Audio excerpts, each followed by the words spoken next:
aprender sobre el cerebro, cómo funciona la mente, y otros también están acá para escuchar un poco sobre el futuro, sobre qué nos puede unir a los argentinos.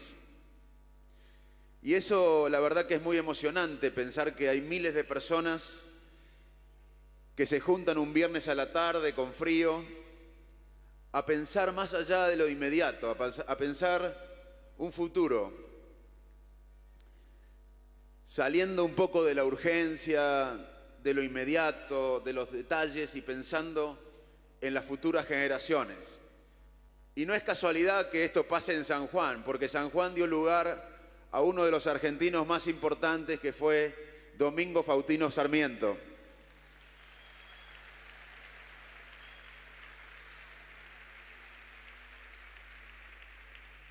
Sarmiento pensó un país que no iba a haber.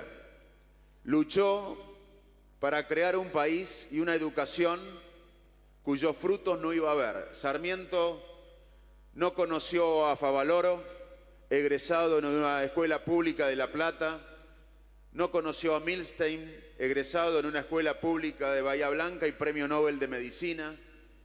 Favaloro y Milstein fueron posibles por la educación pública, laica, gratuita, de primer nivel que tuvo este país y que tenemos que volver a recuperar.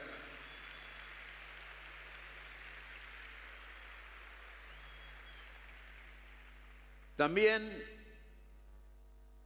quiero comentarles que voy a hablar un poco del cerebro, voy a hablar de nuestro último libro, del cerebro argentino. El libro anterior, Usar el cerebro, comentaba al lector acerca de cómo funciona nuestra mente, sobre cómo tomamos decisiones, sobre cómo funciona nuestra memoria, de cómo el cerebro crea la realidad que percibimos, porque nosotros no vemos con los ojos. Los ojos transmiten información al cerebro, que le dedica casi un tercio de su capacidad a la visión, a crear la realidad. En este segundo libro no nos dedicamos tanto a cómo funciona el cerebro, sino cómo funcionamos todos colectivamente, cómo los demás influyen en nosotros, cómo la cultura, cómo los vecinos, los compañeros de trabajo, la familia, las sociedades, las historias compartidas de las sociedades influyen en cómo sentimos, pensamos y decidimos. Este libro, obviamente que tiene un foco en la Argentina. Si tenemos algunos esquemas mentales particulares, porque nosotros funcionamos con esquemas mentales. Les cuento un poco cómo tomamos decisiones los seres humanos. Nosotros no tenemos tiempo de tomar decisiones racionales todo el tiempo. Nos sentimos que somos racionales. Creemos y tenemos necesidad de pensar que somos lógicos, deliberados, racionales, pero no funcionamos así, porque la vida es tomar decisiones. Uno toma decisiones permanentemente. En este momento yo estoy mirando ahí, o puedo mirar ahí. Tengo que recordar qué voy a decir ahora, pero sin repetir lo que dije. Estoy permanentemente tomando decisiones. Y no podría evaluar racionalmente, deliberadamente, lógicamente cada opción, porque estaría paralizado. Entonces, nuestro sistema nervioso, nuestro cerebro, en miles de años de evolución, desarrolló un sistema de toma de decisiones que usamos permanentemente y que es automático, no llega a la conciencia, está influido por la emoción del momento, pero también por emociones previas, por experiencias previas, por aprendizajes previos. Y esto se da en un contexto en permanente cambio. ¿Se escucha bien allá atrás?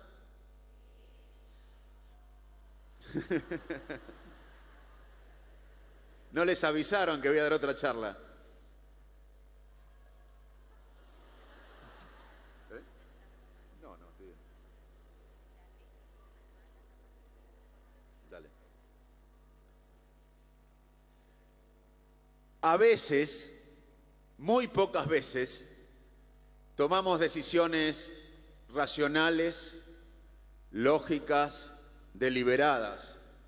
Pero esto requiere esfuerzo mental. Un ejemplo es, si yo les digo, un ejemplo de estos dos sistemas de toma de decisiones, uno automático, no consciente, y otro racional, deliberado. Yo les digo 2 más 2, y ustedes 4. No tuvieron que pensar, sale. No tuvieron que hacer ningún esfuerzo mental. Ahora, si yo les digo 78 dividido 7, bueno, ahí van a tener que pensar. Hay un sistema de toma de decisiones más elaborado que requiere energía. Pero este sistema de toma de decisiones lógico, racional, deliberado, que requiere energía, no lo usamos en forma permanente, no podríamos usarlo en forma permanente. Y usamos el piloto automático. Esto seguramente, le voy a contar un ejemplo. Cuando ustedes manejan, o cuando todos manejamos y por ahí estamos en la ruta y 10 kilómetros adelante nos damos cuenta que no chocamos, sin embargo estuvimos pensando en cualquier cosa menos en manejar.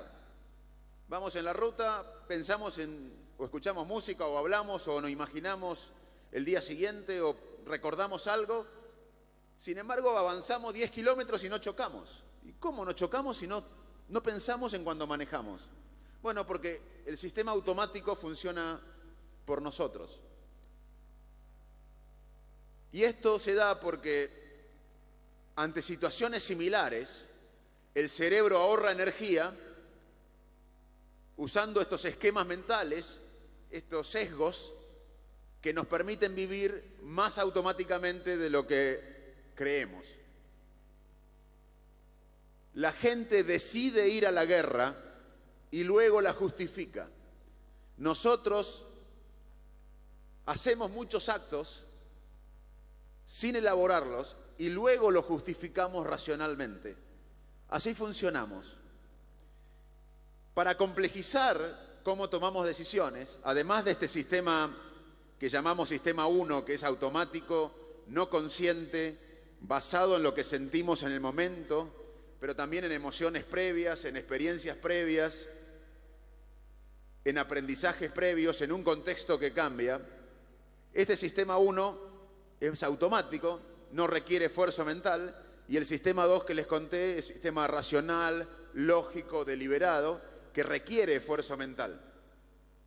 Además de estos dos sistemas de toma de decisiones, la gente que nos rodea, nuestros vecinos, nuestra familia, nuestros amigos, nuestros compañeros de club, de partido político, influyen en la manera que sentimos, pensamos y decidimos, creando esquemas mentales, creando sesgos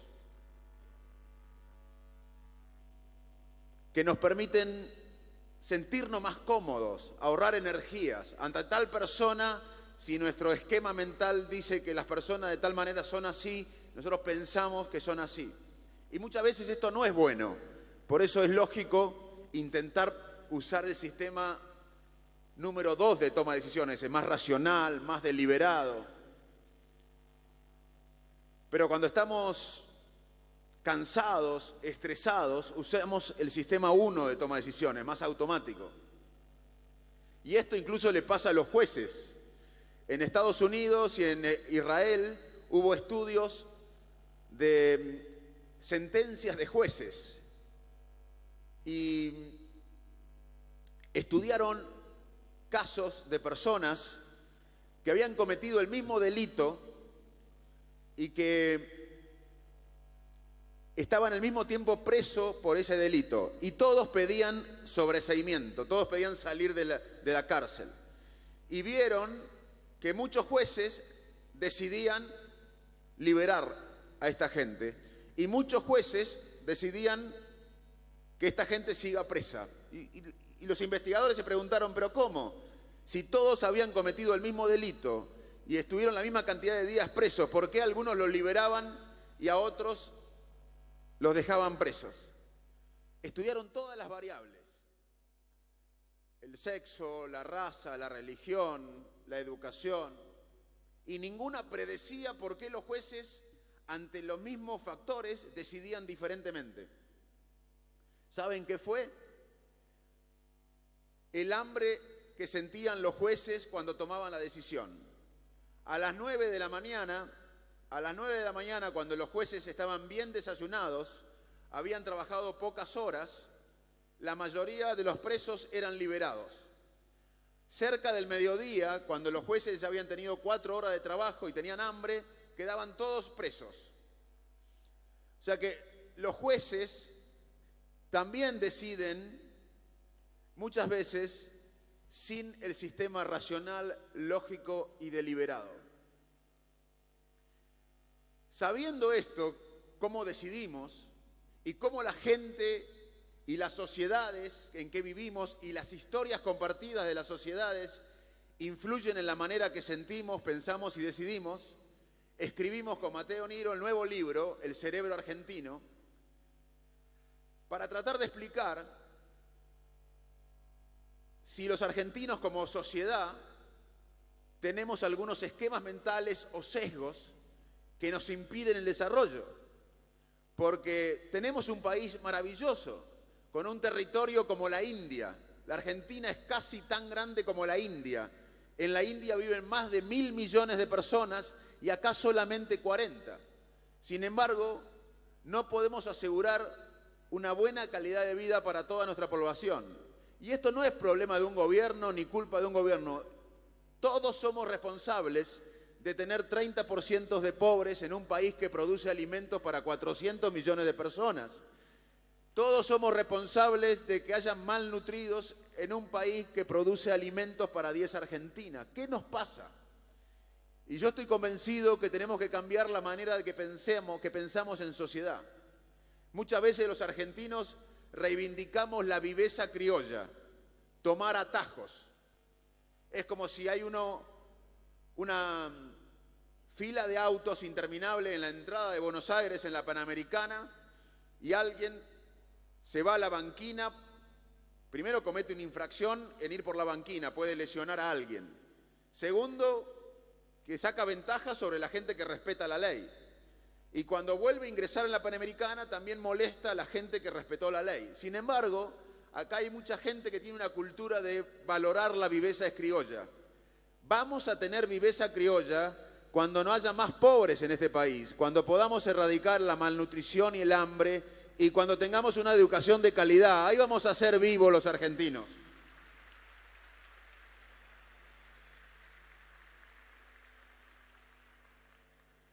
Este libro, les soy sincero, el nuevo libro, El cerebro argentino, cruza mis dos pasiones: la investigación del cerebro y la Argentina, mi país. Y sobre todo, una preocupación que todos tenemos, y seguramente todos los que estamos acá tenemos: cómo alcanzar el país que soñamos, cómo lograr un país de estar orgulloso, de sentirnos orgullosos. A veces los argentinos nos sentimos orgullosos cuando llegamos a la final de un mundial. Eso puede pasar azarosamente cada 4 años. Yo quiero sentirme orgulloso de un país que tenga las mejores universidades de América Latina, que tenga la mejor educación pública y gratuita de América Latina, que genere conocimiento de exportación, que no haya pobres, que no haya desnutridos. Ahí voy a estar orgulloso, y pienso que todos los que estamos acá queremos alcanzar eso. ¿Y por qué yo pienso en devolverle a mi país todo lo que mi país me dio? Porque yo soy totalmente producto de una educación pública. Yo hice la primaria en un pueblo que se llamaba Arroyo Dulce, con 2.000 habitantes. Perdón, hice el jardín de infantes. Y la primaria y la secundaria en la educación pública de Salto, en la provincia de Buenos Aires, y luego me recibí de médico en la Universidad de Buenos Aires. Mi país me dio todo y soy quien soy hoy y pude cumplir mis sueños por este país. Cuando crecí en mi pueblo, en Salto, tuve muchos maestros. Yo trabajaba siempre, más allá de ir a la escuela, haciendo changas para vivir. Mis padres no querían o no podían pagarme. Yo vengo de una clase media que no sobraba nada. Y trabajaba muchas veces en el campo, una vez por varios años en la imprenta de un pueblo. Y ahí tuve mi primer consejo sabio de uno de los dueños de la imprenta, Néstor Rollín, que me decía, Goropo, a mí en mi pueblo me decían Goropo, nunca creas en los grandes elogios en un país que abunda de la retórica. También tuve el privilegio de vivir a 50 metros de una leyenda futbolística local, el Chino Cepeda. El Chino Cepeda era un caballero, jugaba muy bien al fútbol, era una leyenda futbolística en Salto. Y una vez el referí le cobró un penal que él fabricó y él engañó al referí, pero luego tuvo el valor de cuando tiraba el penal, tirarlo a propósito afuera para compensar el error del juez. Esto lo reflejó otro vecino mío de Salto, Antonio Dalmaceto, que falleció hace poco, un gran novelista ítalo-argentino que vivió en mi pueblo. Valores y sabiduría, todo a la vuelta de la esquina. Eso es lo que necesitamos los argentinos. Valores y aprendizaje de nuestros vecinos. Un país que vuelva a creer en la ley, en la educación de calidad. Pero la educación no es todo. Nosotros necesitamos, los argentinos, un nuevo paradigma que nos una a todos. A los argentinos nos separa el pasado. Si empezamos a hablar, aún entre nuestros amigos, acerca del pasado, nos vamos a pelear. Si hablamos acerca del presente, aún con nuestra familia o nuestros amigos, vamos a tener visiones diferentes y nos vamos a pelear. No está mal revisar el pasado y discutir el presente. Necesitamos tener en cuenta el pasado y necesitamos tener en cuenta el presente. Pero necesitamos trabajar por un paradigma futuro. Como argentinos, estamos siempre en la guardia de un hospital. El hospital tiene una guardia donde se ve la emergencia, donde suturamos las heridas, curamos las infecciones graves, frenamos la hemorragia. Es necesaria la guardia en un hospital. Pero un hospital, además de la guardia, tiene lugares de prevención, de epidemiología, de investigación, de mirar el futuro. A veces como país estamos permanentemente en la emergencia, en la coyuntura, en la guardia, y tenemos que lograr un paradigma que nos vuelva a unir hacia el futuro a los argentinos. El último paradigma que nos unió fue la democracia. En el 83, todos los sectores políticos, radicales, peronistas, de derecha, de izquierda, clase alta, clase media, clase baja, hasta en las canchas de fútbol gritaban que se vayan los militares. Ese paradigma nos unió más allá de las diferencias. Nosotros necesitamos un nuevo paradigma y para mí el nuevo paradigma es la revolución del conocimiento. ¿Qué es la revolución del conocimiento? Es lo que divide a los países pobres de los países ricos. Hoy los países pobres y los países ricos no se diferencian por los recursos naturales. Nigeria tiene mucho más recursos naturales que Japón. Sin embargo, Japón es una de las economías más potentes del mundo sin los recursos naturales de Nigeria. Ese es un buen ejemplo que los recursos naturales son necesarios, son buenos, y nosotros como argentinos tenemos el privilegio de tenerlos, pero solamente tenerlos, no nos va a hacer más ricos. Tampoco el recurso financiero. Lo que nos va a hacer más ricos es cuidar el cerebro de los ciudadanos. El principal capital de un país es el cerebro de los ciudadanos, el capital mental de los ciudadanos. Y acá tenemos un problema. Tenemos 4 millones de chicos hasta los 17 años en este país que viven en un contexto de pobreza. Y el contexto de pobreza produce un impacto cerebral negativo.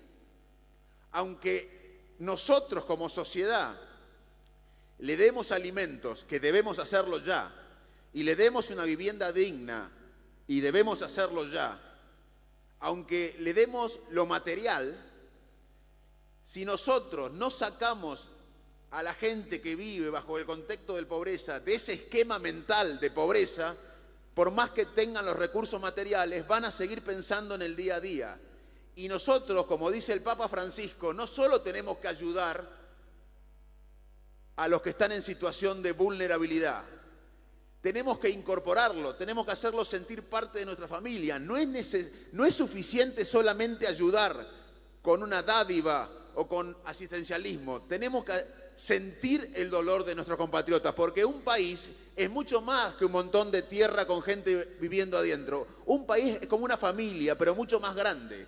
Y un chiquito que no come en el conurbano bonaerense debe ser nuestro hijo.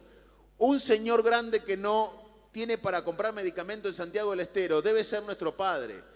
Y un señor que no tiene trabajo en Comodoro Rivadavia tiene que ser nuestro hermano. Nosotros tenemos que aprender a sentir el dolor del otro. No es necesario o no es suficiente solamente ayudar con cosas materiales. Tenemos que hacerlo, pero tenemos que incorporar al otro. Entonces, en un mundo del conocimiento,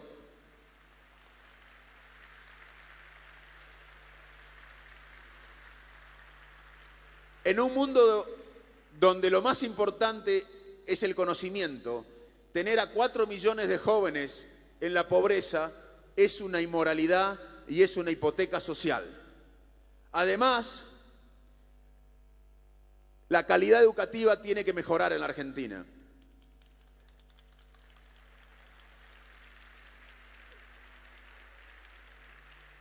Hoy, de 100 chicos que entran a la primaria, solamente terminan el secundario alrededor de 37. Repito, de 100 chicos que entran a la primaria, solamente terminan el secundario alrededor de 37. Y de esos 37, solamente la mitad comprende un texto complejo. O sea que la mayoría de los jóvenes argentinos no comprenden un texto complejo. ¿Cómo vamos a competir en un mundo globalizado basado en la innovación, en la creatividad, en el valor agregado, con chicos que no comprenden un texto complejo? Pero la educación debe ser prioridad de la sociedad, porque esto no lo va a cambiar ni un presidente bien intencionado, ni un ministro bien intencionado, ni un gobernador bien intencionado. Los tenemos que cambiar entre todos. La sociedad civil se tiene que involucrar. Esto es una revolución que tiene que nacer desde abajo hacia arriba. Nosotros tenemos que volver a generar el pacto educativo. Hemos dejado solo a los docentes. Los hemos dejado solo y mal pago, haciéndose cargo de la educación.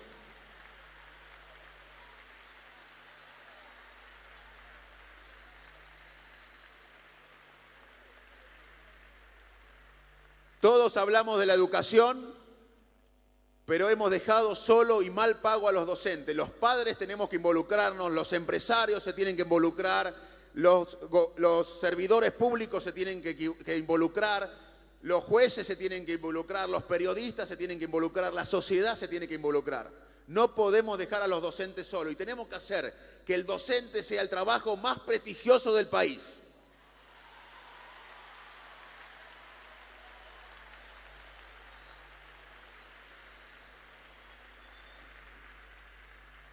Y tenemos que lograr que los mejores alumnos del secundario quieran ser docentes, que aspiren a ser docentes los mejores alumnos del secundario.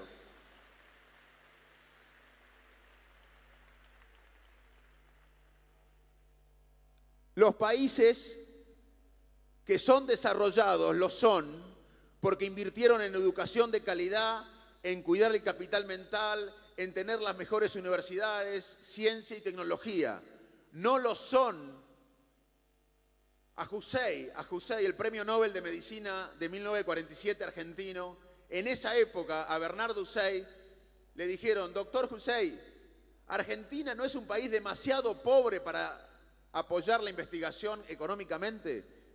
Hussey lo miró al periodista y le dijo: justamente porque es un país demasiado pobre, tiene que invertir en educación, en ciencia y tecnología, porque ahí está la base del desarrollo social.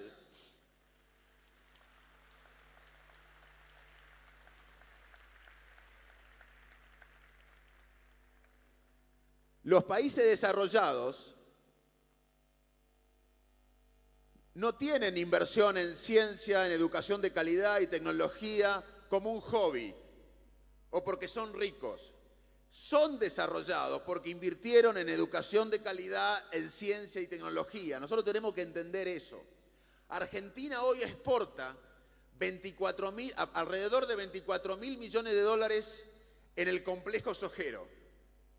Todo lo que genera la soja y el complejo sojero es alrededor de 24.000 millones de dólares que la Argentina exporta. Nosotros ya tenemos un territorio grande, como la India casi, donde allá viven, como dije, más de 1.000 millones de personas y acá solo 40. Nosotros no podemos tener otro territorio igual para duplicar la exportación sojera. Podemos agregarle valor, conocimiento, pero si Luxemburgo, que no tiene soja, un país pequeño de Europa que no tiene soja pero tiene plata, nos compra toda la soja y con inteligencia, con educación, con ciencia, con innovación, le genera valor agregado a la soja y hace muchos productos y lo vende, Luxemburgo va a ganar más plata con los productos con valor agregado que genera de la soja que nosotros que tenemos la soja. Hoy lo más importante es la capacidad de crear, de innovar y la inteligencia más que el recurso material y el recurso natural. Pero Argentina exporta 24.000 millones de dólares en soja o complejo sojero y no vamos a poder tener otro territorio como la Argentina. Pero en ideas, hoy la Argentina en ideas exporta alrededor de 6.000, 7.000 millones de dólares. En telenovelas que se exportan, en diseño, en productos agropecuarios, en productos medicinales. Argentina exporta 6.000, 7.000 millones de dólares. Si nosotros tenemos una política de Estado de conocimiento, podemos en una década o más exportar más dinero en ideas que en soja. Podemos duplicar la riqueza de este país con ideas. Pero para eso tenemos que cuidar los cerebros de la gente que vive en la pobreza. Porque la gente que vive en la pobreza, como dije antes, tiene un impuesto mental que nunca va a poder jugar el partido. Y eso es una inmoralidad. Si no tenemos gente bien educada porque no comprenden un texto complejo, tampoco vamos a poder jugar el partido del conocimiento. Así que la principal política de Estado y además el paradigma que nos puede unir a los argentinos tiene que ser el conocimiento.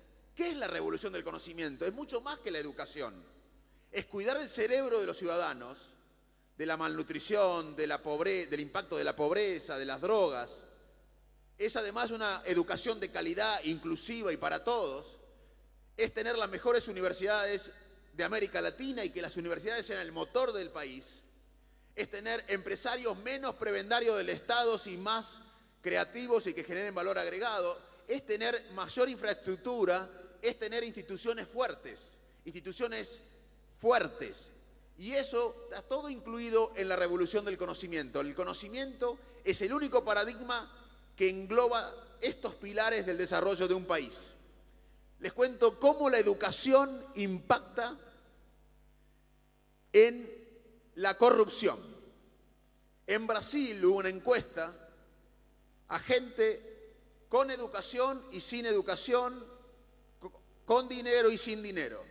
La gente pobre con educación no toleraba el roban pero hacen.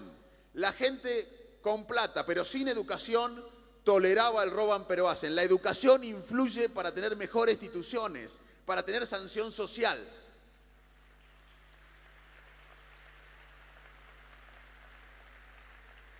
En una parte del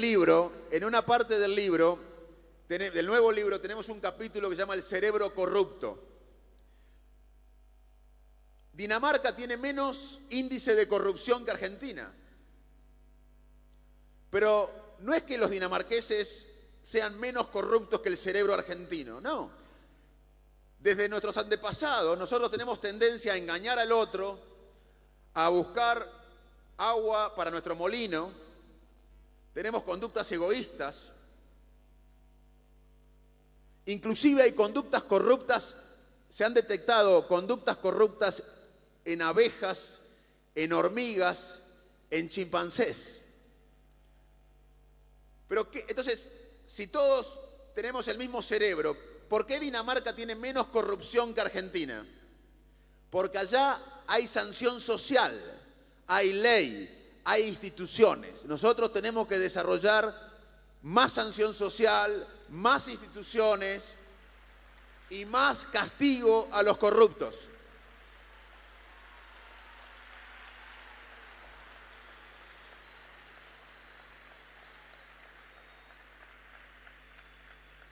Además, un país, como dije antes, es mucho más que un territorio de tierra con gente viviendo adentro. Un país es como una familia grande. Y en la familia, cuando alguien sufre, todos lo ayudamos. Nosotros tenemos que ayudar, pero también jugar limpio. Hay un juego en las neurociencias y en la economía del comportamiento que se llama el juego del bien común. Que imagínense a 10 personas jugando y a un administrador. El administrador le da 100 pesos a cada persona y les dice, si ustedes depositan dinero en un pozo secreto, yo voy a duplicar ese dinero, voy a poner el doble de lo que ustedes pusieron y luego lo vamos a repartir entre todos. Entonces, alguien del grupo recibe 100 pesos, lo dice, bueno, voy a poner 100 pesos en el pozo porque me van a duplicar ese dinero y luego lo vamos a repartir entre todos. Y la mayoría empieza a jugar así, pero hay uno o dos que son vivos y dicen, ¿para qué voy a poner todo el dinero que me dieron? Me voy a guardar una parte, voy a poner un poquito, total los demás van a poner el total, se van a duplicar y voy a ganar plata de lo que me quedé yo y además de la repartija general. Y esa conducta egoísta empieza a infectar al resto del grupo. Y al final todos terminan jugando en forma egoísta. Si nosotros tenemos actitudes individualistas, egoístas, como sociedad, eso se transmite. Tenemos que empezar a pensar en el bien común. Eso también nos falta a los argentinos. Saber que cuando no pagamos los impuestos, estamos engañando a una sociedad, aunque nosotros nos beneficiemos. Pero también tenemos que demandar que al que le paguemos los impuestos no se lo robe y genere obras, genere educación de calidad, genere universidades y genere conocimiento.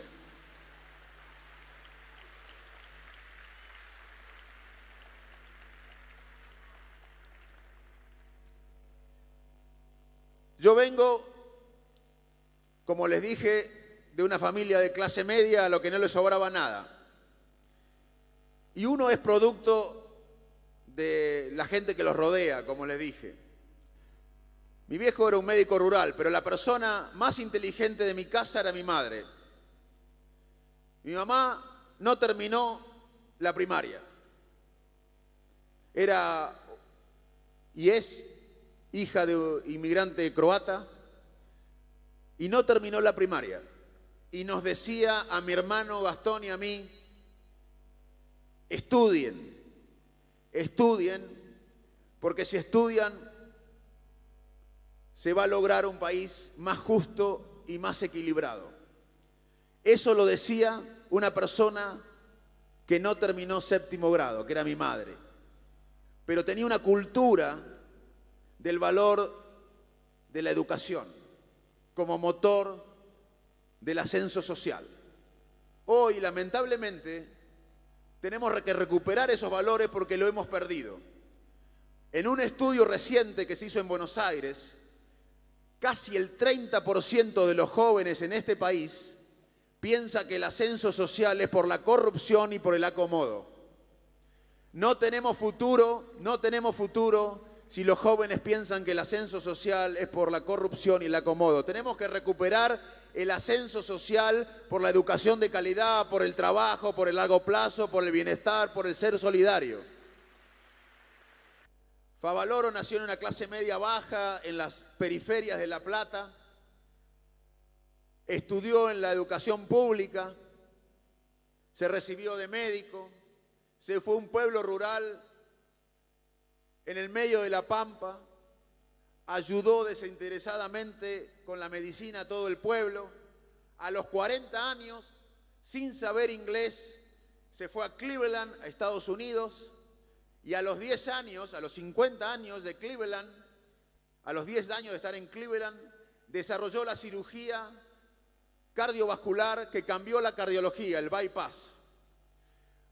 Le ofrecían trabajo de todas las mejores clínicas del mundo, podría haber sido millonario, volvió a este país, desarrolló la Fundación Favaloro y la Universidad Favaloro, que hoy tengo el privilegio de dirigir,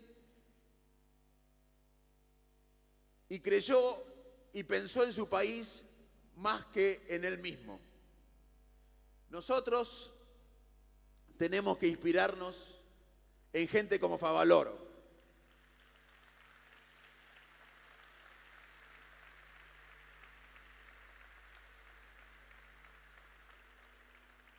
Tenemos que inspirarnos porque el cerebro humano aprende básicamente de tres maneras.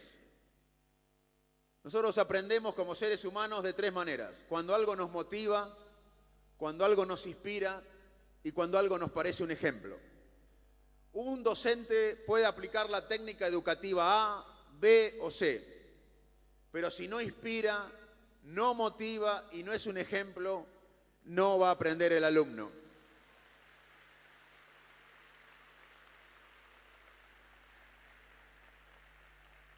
Y hoy, el docente, más allá de que cobra poco, de que está presionado porque hemos delegado la educación en ellos, que está siendo un trabajador más mientras debería ser el principal o el más prestigioso trabajo de este país, hoy el docente además tiene la carga de que los alumnos tienen información.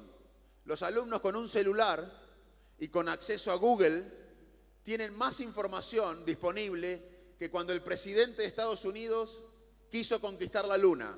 Cuando Kennedy decidió que Estados Unidos iba a conquistar la Luna, tenía menos información disponible que un chico de 12 o 13 años con acceso a Google. Hoy la información está, ya el docente no tiene que transmitir la información.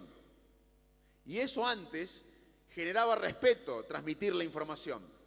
Hoy la información ya está, pero el docente tiene que reinventarse. Es tan clave el factor humano que estar conectados es lo que nos hace felices. En el estudio de psicología más largo del mundo, que se hizo en Boston, más de 50 años de seguimiento de personas, desde que eran chiquitos hasta más de 60 años, se dieron cuenta que lo que da el bienestar no es la fama, ni el dinero, ni el poder. Lo que da la felicidad y el bienestar es estar conectados, tener amigos, tener una familia, estar integrados. Es más, la soledad crónica, sentirse solo crónicamente mata. Sentirse aislado socialmente es un factor de mortalidad más importante que el alcoholismo y la obesidad. Así que, argentinos, sanjuaninos, tenemos que unirnos más, tenemos que creer en el factor humano. La tecnología es maravillosa, pero el factor humano es muy potente. Y nosotros tenemos que empezar a pensar seriamente en un país integrado, en un país más humano, en un país donde nos pongamos en el lugar del que sufre. Los que tenemos el día a día garantizado, lo que podemos comer y vestirnos y podemos dormir este día frío en un lugar agradable, tenemos que pensar en nuestros hermanos que están sufriendo, pero no solo ayudarlo con cuestiones materiales. Tenemos que sentir su dolor e integrarlos como si fuera nuestra familia. Si no, vamos a tener un país dividido y quebrado. Lo único que nos puede unir es el futuro. Tenemos que lograr este clima de época que necesitamos. Necesitamos otra vez luchar, pero por una expectativa. Tenemos que lograr entre todos la expectativa. Y esa expectativa es el conocimiento. Es como le decía Jorge Luis Borges a Raúl Alfonsín cuando nacía la democracia en el 83. Borges le dijo a Alfonsín: doctor Alfonsín, presidente, los argentinos no solo tenemos el derecho, sino también el deber de la esperanza. Muchas gracias.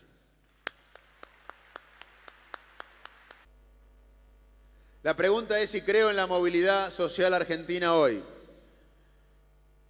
Tenemos que creer, pero tenemos mucho trabajo por delante.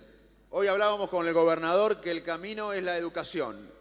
Tenemos que volver a la cultura de la educación como prioridad del Estado Nacional.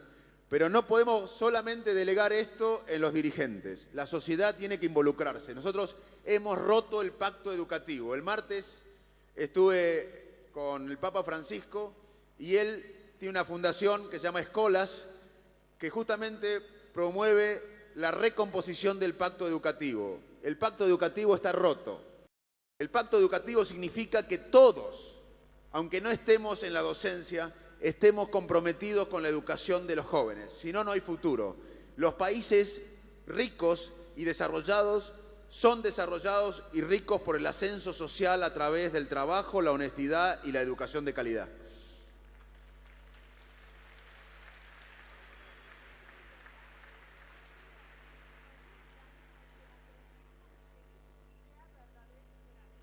La pregunta es, ¿hasta qué punto las emociones facilitan el aprendizaje? Muchísimo. Nosotros en la vida olvidamos casi todo. La memoria en realidad son islas en océanos de olvido. ¿Y qué recordamos entonces? Lo que nos emociona. Cuando algo nos emociona, lo recordamos. Y es muy importante la emoción. La emoción facilita y guía nuestra conducta. La emoción guía nuestra memoria y también guía la toma de decisiones. Así que el líder, el docente, el jefe que no inspire, que no genere emoción, no va a tener el efecto deseado. ¿Cuáles son los primeros pasos para ejercer o empezar la revolución del conocimiento? Este es el primer paso para la revolución, que todos entendamos que la sociedad lo exija. La sociedad, la democracia en los 80 no la logró un presidente o un dirigente, la logró la sociedad. Nosotros tenemos democracia porque la sociedad argentina exigió democracia y en algún momento el 90% o más de la sociedad exigió democracia. No vamos a lograr esta revolución del conocimiento si la sociedad no lo exige. Así que el primer paso está acá y yo los aplaudo a ustedes. Para terminar, primero quiero decirle que va a haber un plan de salida, pero quiero abordar un tema que es el femicidio. Ni una menos. Hoy la ciencia sabe que la mujer le imprime al trabajo en equipo un diferencial, porque el proceso emocional, el proceso empático de la mujer es diferente al varón, y hoy sabemos que uno de los predictores de éxito del trabajo en equipo es la presencia de mujeres en los equipos. Muchas gracias.